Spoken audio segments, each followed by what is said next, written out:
Alright, this is going to be a quick video on how I get set up for trout fishing, kind of my bag setup and stuff. Obviously rod, reel cover, but that goes in this pocket here. Let me put that down. So gloves, of course, because if your hands get cold, you can't really thumb hole that cut out. Your hands can't really do too much casting if they're freezing. I like to keep this pouch for my reel cover. I can shove it in there, or I can shove my gloves in there too. Keep my hemostats on a little carabiner tucked there. This pocket I kind of use as either my drink pocket or I dump lures in there. Like I got a couple lures in there right now. Good for when you're switching on the fly. Okay, onto the main compartment here. This is actually, I got this from Walmart, this outdoors product. It's like, it came with 2 water bottles, which I don't use. This thing was like 10 bucks. A lot cheaper than Sims or anything else like that, and it works perfect.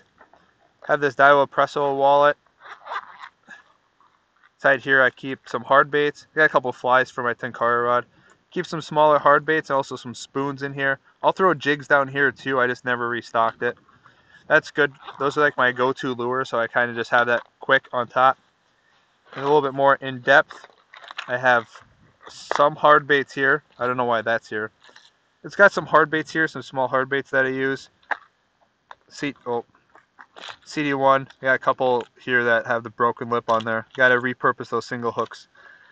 And some other hard baits that I use.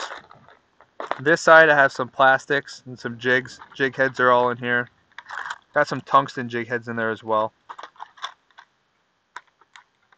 That's how I keep that. And all this stuff rotates quite a bit. In here I got some tippet material on that back pocket here.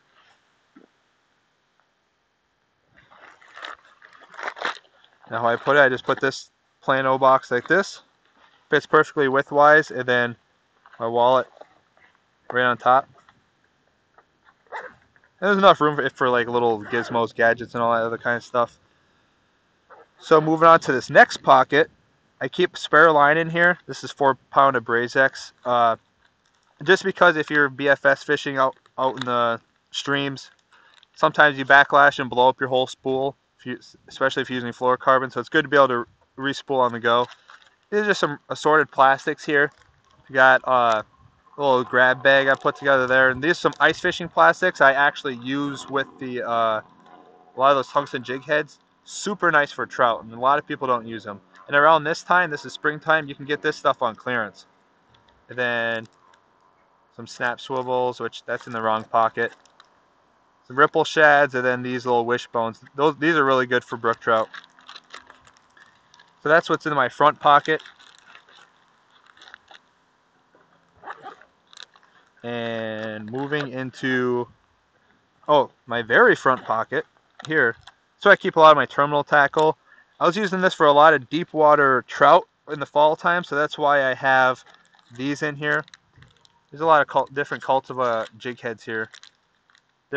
Same thing, the sled head like that. These actually work really good with the Z-Man tubes. I actually have one. I have one right here. If I can grab it, there we go.